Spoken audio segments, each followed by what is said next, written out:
Hello and welcome to Likhawat. I am Gautam Chaubey, your host, and this is a show about the books of Bharat. Several months ago, when Likhawat made its debut on Sansad TV, it was April, the weather was hot, and we declared Books of Bharat to be our province of inquiry and interest. Since then, we have looked at books with authors, translators, editors, and scholars. Now, winter is beginning to set in, and maybe it's about time we look at books from the other end of the publication spectrum, from the end of publishers. And to help us do that, joining us in the studio is Milli Ashwarya, publisher, Penguin Random House, and Nilanjana Mojumdar, Vice President, Orient Black Swan. Milli, Nilanjana, welcome to the show. Thank you so much. It's a pleasure to be here. Thank you. Thank you for calling us. Milli, we'll start with you. Someone who has been in the leadership position in a major publishing house, maybe this question is a little philosophical. How do you look at the books of Bharat? Well, you're right about one thing, which is I've been around for a long time. I've been with Penguin now for 16 years. And it's been an amazing journey. I think we've seen a lot of transitions in publishing in India in general, and how new trends have come up. I'm very happy to say that there are new voices coming out, and we're able to publish in new genres that people are also enjoying and liking. So I think there is a lot to look forward to in this I think new era in publishing, and we are very excited to be at the forefront of it. Nilanjana, how has been your experience as an Indian publisher? Orient Black Swan is slightly different kind of a publication house, operates out of Hyderabad. What is your experience as an Indian publisher?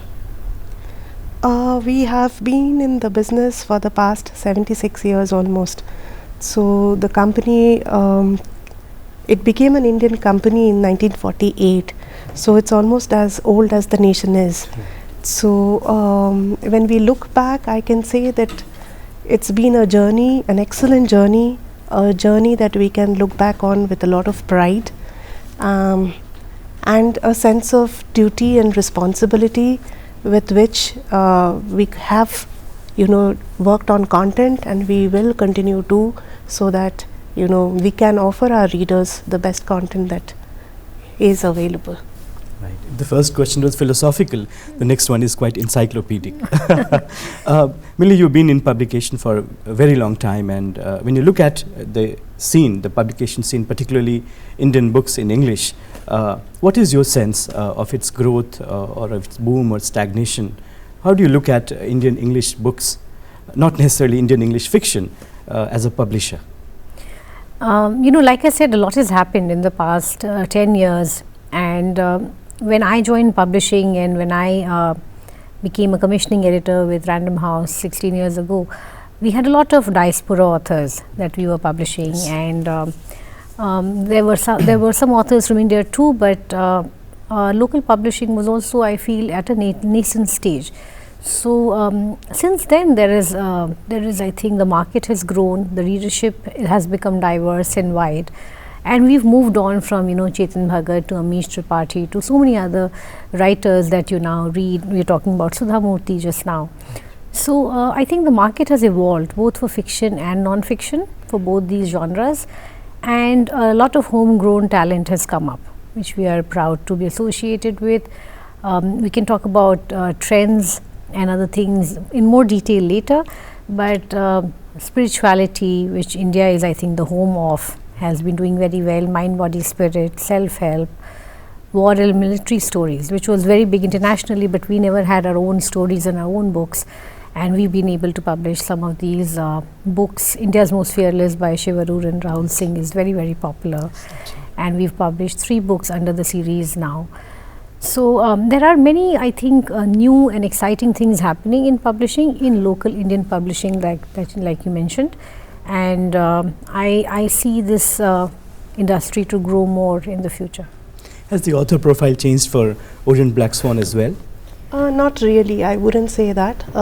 Orient Black Swan was, the idea behind Orient Black Swan was to give chance to South Asian scholars, right, particularly Indian scholars, who write in the disciplines of social sciences, humanities, and we continue to do that. And I would say that when I look back, we have actually introduced certain series of books which were far ahead of their time. Like when we started in 2001, when we started our new perspectives in South Asian history, medical history was something that was not so much an important area of study at that point, under which we have now had almost 30 titles. Yeah, so recently you did a book with Saurav Rai on Ayurveda. Yes, Ayurveda, Nation and Society.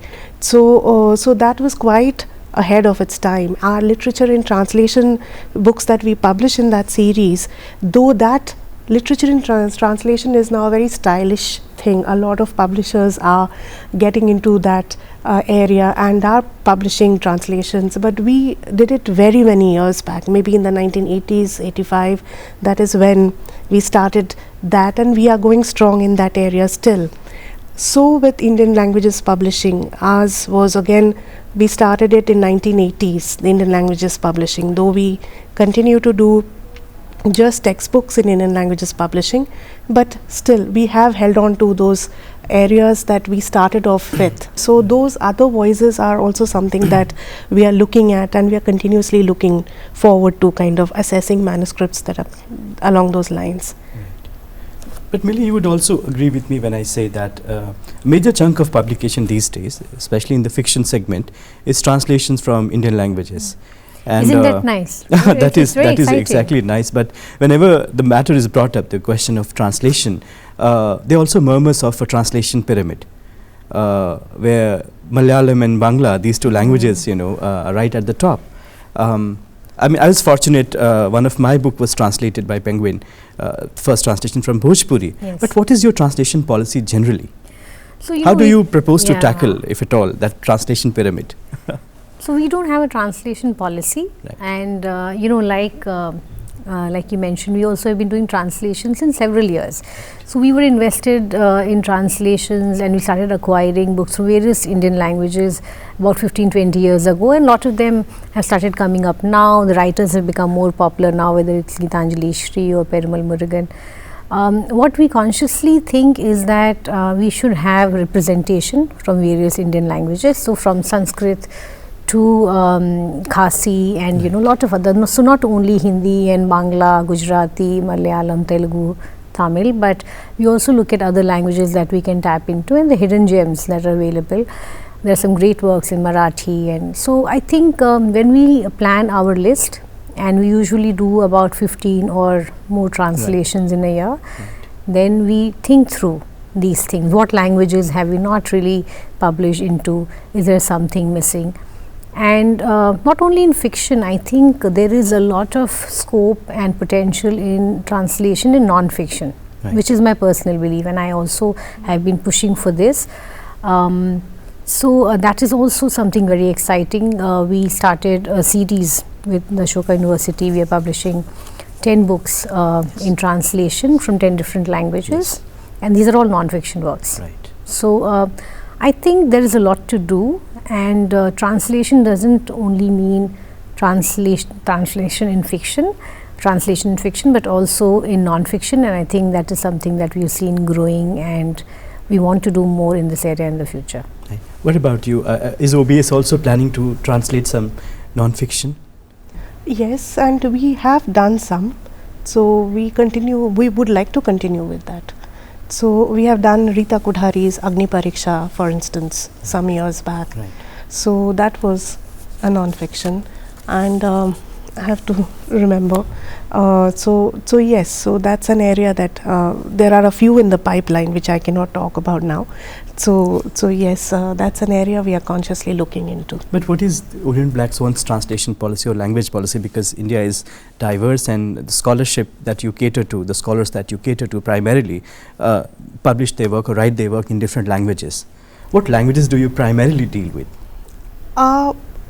We don't have, like she mentioned, we also don't have a policy per se, but we have typically noticed that if manuscripts that come to us are mostly translations from the languages that you mentioned, Malayalam or Bangla or Kannada, and but we are making a conscious effort to look at languages from where translations have not happened so much and so frequently. I think to be fair to ourselves, to the readers, and to to the role that we are committed to, it's only fair that we take a conscious call and see if we can bring those languages to the forefront by way of translation. Right. A lot of people who watch the show are in fact students and budding writers, and therefore this question may interest all of them. What criteria do you have when a manuscript comes to you? What are the perspectives? What are the qualities that you're looking for? What eventually leads a manuscript, allows it to graduate to a book? So, this is a tricky question because Penguin has a very diverse list, and we publish about 250. I publish 250 new titles every year. Every year. And these are very diverse books, from fiction to non-fiction, and the criteria is slightly different for fiction as compared to non-fiction. Fiction is intuitive, and it has an acquired taste, a personal taste. You might like a novel and I might not like that style of writing. But we go with our gut. When we are assessing a proposal, we go with our gut feeling, and if you have a feeling that you don't want to stop reading, and sometimes when you miss your dinner and you want to finish the book, I think that's a great sign. Sometimes you just get goosebumps, right? So it's a very intuitive feeling that you get with fiction. If you love it, you get obsessed with it and you want to publish it. That's also a very good sign. Globally also, I was talking with my colleagues in US recently, and some of the books that we publish and have sold millions of copies, and sometimes by debut and unknown writers, were books that editors got obsessed with. They just could not let go of that story. So I think that's a good sign with fiction.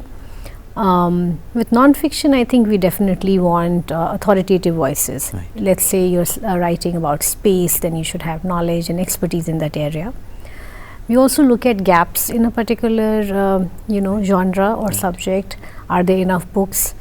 Is there something missing? Are there untold stories? Is there some new research or a fresh new concept that the author is writing about? But the author profile, their depth of knowledge and expertise definitely makes a huge difference. Nilanjana, what is your policy? Because you get a different set of books, mostly. Very different set of books. Because cutting edge research. Yes, and our fiction list is only vis-a-vis the literature and translation list. Right. Other than that, it's all academic publishing mostly. So it is, of course, authoritative voices, but along with that, we check to see what is the kind of rigor that's been there in the manuscript. Also, if you could elaborate on that. It is it a new kind of a work? Is it saying something new? Is this manuscript telling us a story that has not been told before? Is this an area that will interest readers? Is this something that I would like to, even if it is an academic book, but I'd like to read and still know about? And how authentic is the work?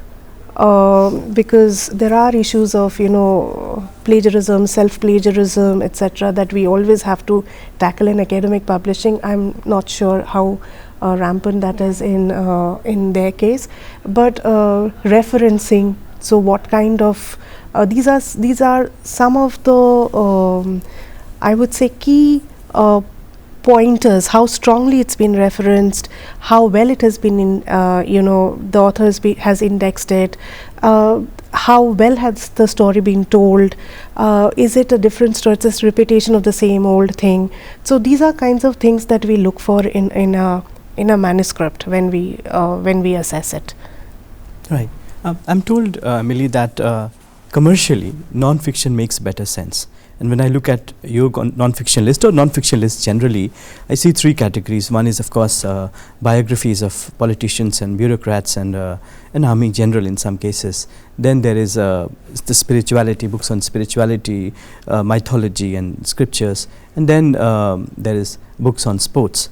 What is your favorite area, and does this cover the entire spectrum? No, I think there are more than three categories, definitely. And I think it's interesting because you offer readers a whole bouquet and range of books that they can read, and they can pick and choose what they like. But you are right in mentioning the top categories. So definitely biographies or spirituality or mythology, even history, current affairs. Yes. History and current affairs sells very well. This was an election year, so you would see a lot of books on politics, current affairs, books on India coming out, and people want to read about our country and where we are headed. Looking at what we are facing now, books on environment and health, Right. so that is also very, very popular these days. But I also like to publish, some offbeat books. So we also look at, fresh new voices and books, let's say, on food or travel writing. We have, lot of different categories that we explore, and therefore there are more genres than these. But the trends keep on changing. So I think these are maybe some of the books that or categories that are on trend. Even in biographies, for example, there are very different kinds. I think next year we have probably more than 30 biographies. That's a lot, right? But they range from business to politics to sports and Bollywood, right? So I think it encompasses a huge range of subjects. And these are all very exciting categories. We just published a book on Tipu Sultan that Vikram Sampath wrote. And we just actually just around publication date, Manu Pillai's books, God, Guns and Missionaries, got reprinted, hugely popular and getting a lot of attention. So I think people are definitely interested in history, gaps of history. You just need writers to tell the story in a more engaging way, and of course to back it with good research. What about Orient Black Swan's non-academic non-fiction?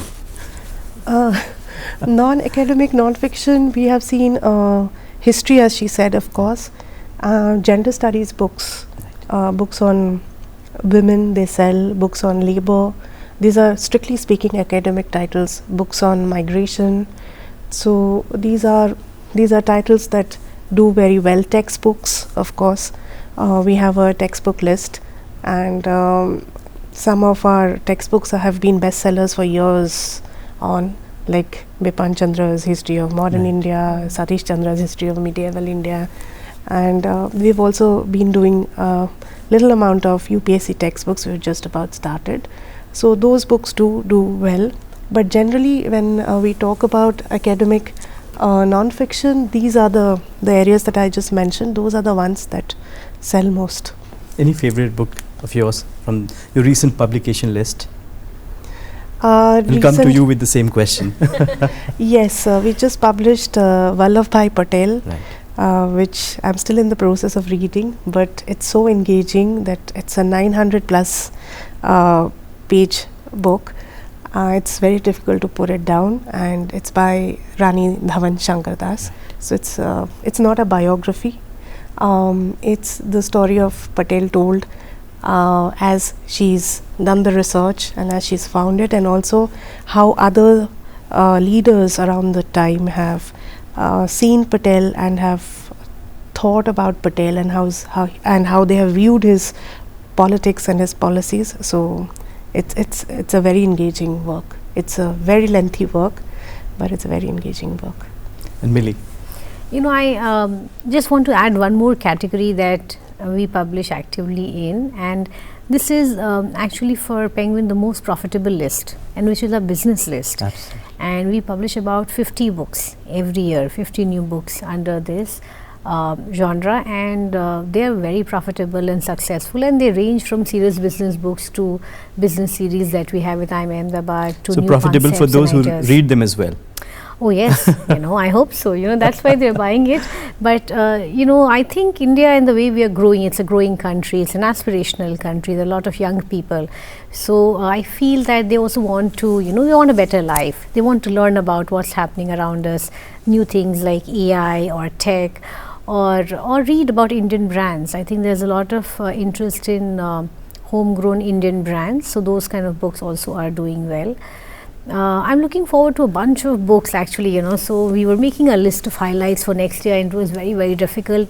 Somehow I could shorten it to about 40-50 books, out of 250, but they are, very diverse set of books. I'm looking forward to a book on Veer Savarkar by Arun Shori. So that's coming out in January. We have Sudha Murthy's new novel that she's written for adults after a long, long time called The Circle of Life. That's coming out in January. I'm very excited about Hussain Zaidi's new book on Dawood, which is hitting the stands in December. Right. And that is about the last 20 or so years of Dawood's life. So it's the sequel to Black Friday. And again, it's taken him like a decade or more to follow up and write. I think no one can write about Dawood like Hussain Zaidi does, and so very, very exciting. There's a new book from Anand Neelakantan on Mahishasur coming out next year. So there's a lot, right? There's a lot in the pipeline and a lot of exciting stuff. We are publishing Arundhati Roy's memoirs next year, which is a very big book for us. So I'm very excited about it. Yeah. Millie, you mentioned AI, and many readers and writers see that as a potential rival to this whole publication industry and the very act of writing a book. What is a publisher's take on AI, its possibilities and potentials, or the threat that it poses? Is it a real threat? Are we a little too alarmed too early? I don't think it's a threat. I think whenever any new technology comes, then of course there are people who embrace it and people who are wary of it, because I think you can't replace human creativity. So in terms of Penguin, I think we're not using AI for our work and publishing so far. But AI is definitely going to change the world around us, and maybe it will make us more efficient in some areas. So there could be some areas that where we will use AI in the future, but as of now we are publishing books on AI and not actually using it in our work. And there are also diverse books on AI that we are publishing, from more philosophical take on how it will change our lives. I have a book tentatively titled "Will AI Kill Us All?" to more business and practical uses of AI from another writer. So I don't think it's going to take all our jobs away. It will definitely change the way we live our lives and the way we work. And I think it's up to us how we adapt to this new technology. Nilanjana, what is your take on? I don't think AI is going to take over our lives in that way, and I don't think there is any reason for us to worry, not at all, because they can only give you what is available there on the net. They can put it together and give it to you in a nutshell, right? And but how do they generate ideas? The idea will have to come from the authors. So I do not think that AI will replace the kind of work that we do, but it may, as she said, it may just make some parts of our life a little more efficient. I have also seen, colleagues sometimes taking help of AIs to draft very complicated letters, etc. To that extent, it's not gone anywhere beyond that. So we don't use AIs for any of our work. And also we kind of encourage our authors to come and tell us if they have done it in their work, so that we can be alert and we can see what we can do about it. But so far we have not faced this situation. Right. Since both of you have been in this industry for very long, I want your perspectives on publication, distribution particularly, and the reading culture in India. What concrete efforts do you think we need to make to promote, to make the reading culture more robust? And if you have an advice for a budding author who may be watching our episode, what would that advice be? I think gone are the days when you could just write and shut yourself in a room. I think, and you would know this, Gautam, you're a writer too and you promote your books. People want to engage with the author. They want to know not only about the book, but they want to know about the whole process of writing, the lives of writers, and that is why podcasts are doing so well these days, because they are detailed and you get a more like a deeper peek into the writer's life. So I think marketing and promotions of books is key. That is something that writers need to maybe adapt to and learn and do more of. In terms of the reading culture, I think schools are doing a great job. I feel children's books are doing very well, and my daughter is 10 and she has a lot of active engagement in school. There are writers going to school and talking to children. They get reading lists. There are a lot of activities that they have around reading and books. So I think when this generation grows up, my hope is that they will also read other kinds of books and readership will grow. The third, and I think a major challenge which I really feel disappointed about, is piracy, because that is a huge loss for not only publishers but writers as well. And that is why in a huge country like India, there are very few writers who can be only full-time writers. They usually have another job or day job.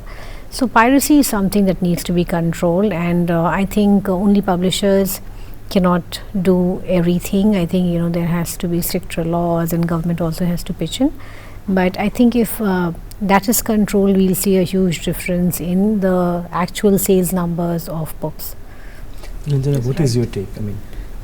In terms of marketing, what I have seen is that books where authors have taken an active interest in promoting their books or help promoting their books, those books actually do very, very well. We because do that on this show all the time.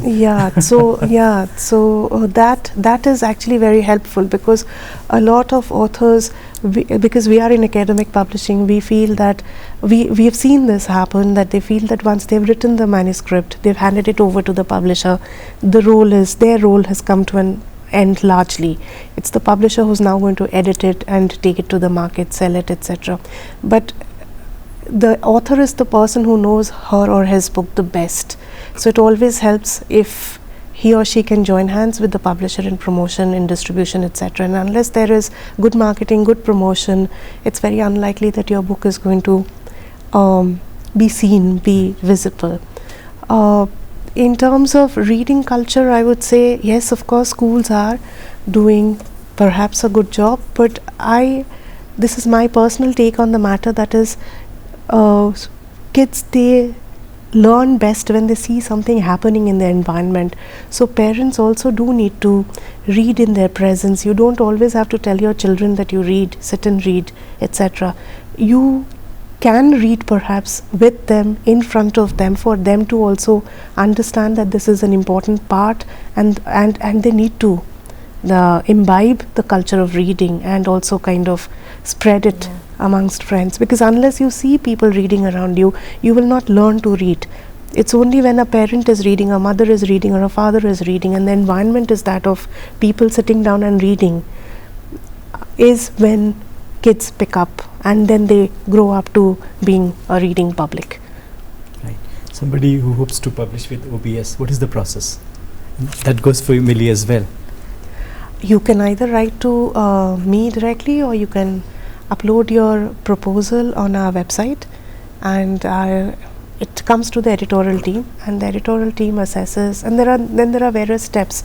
The proposal is vetted first, and then a feedback is given to the prospective author, and then the publishing committee meets to discuss the proposal, and then the first draft is invited. It is 100% peer reviewed, and the whole of it is peer reviewed. It's not the introduction, the table of contents, and a couple of chapters. The entire manuscript is peer reviewed, sometimes by one peer reviewer, mostly by two. And once the report is back, we share it with the author, and then depends on the report, of course, after that. Millie, what is the protocol in your house? Well, you can always send us new book proposals on our website. Our submission guidelines are mentioned there clearly. We also take in submissions from agents, and people also write to us directly, and I have a team of more than 25 editors, so we get a lot of proposals, more than a dozen a day usually. We have our evaluation process. We take about a month or two to get back, and it's a process where there are at least 3 stages. First, the editor has to like it. If the editor loves it, then they take it to the next forum, which is the large editorial group of about 30 people, and then it goes to our acquisitions meeting, where all departments are there and where we take a final call. It's a joint decision, and we are very passionate about what we publish, so there is a lot of in-depth discussion and debate, and we really take pride in what we do. So what we publish on a front list is very, very precious to us, and that goes through all this vetting process and lot of discussions within the company. And finally, what are the career prospects in the publication industry? Well, what to do with books, and how to become an author, and you've spoken about that in detail today. If you want to work in publishing, then there are various departments. You can work in the editorial or marketing, sales, finance. If you're interested in Also becoming legal. an editor, sorry? Legal. Yes. Yeah, of course. We have an in-house legal team too. If you want to become an editor, then you have to apply for the job. There's a test, an interview, and if you make it, then of course you get the job. And then within the editorial too, there are different teams. So there's a copy edit team that does the copy editing. There's a commissioning team that acquires new books, and there's a backlist team that works on the backlist. So there are different editors with different specialities, and we build these teams and they focus on these areas. So yeah, I think I would encourage people, if they want to apply, why not? And if there's an opening, then of course they can try their luck. What about OBS? Because I believe your academic books require some understanding of the subject Yeah, so yes, so and we- beyond the editorial skills. Yes, so we typically we look for people who have at least a master's in either history or sociology or political science or in literature. So that is a requirement, a basic requirement if you are applying for a job in the editorial department. But I would say it's an exciting job if you don't want to be an academic and yet want to remain very close to academics. That's the job to go to, because you get to not only read but also edit and interact with the authors who are working on issues as they are evolving. And I think it's I found it very exciting when I joined 15.5 years back. So I'm sure a lot of people find it and should find it exciting. Nilanjana, thank you. Millie, thank you. Both of you were here today with us, and you made us virtually an insider to the publication industry. Now we know what goes behind the curtains, how to become a writer, a publisher, maybe an editor. Thank you for being on Likhawat with us today. Thank you, viewers. I'm sure you have loved today's episode. To watch our previous episodes, go to the Likhawat playlist on Sansad TV's YouTube channel and do post your comments there. I'm Gautam Chaube, your host. You keep watching Sansad TV. Namaste.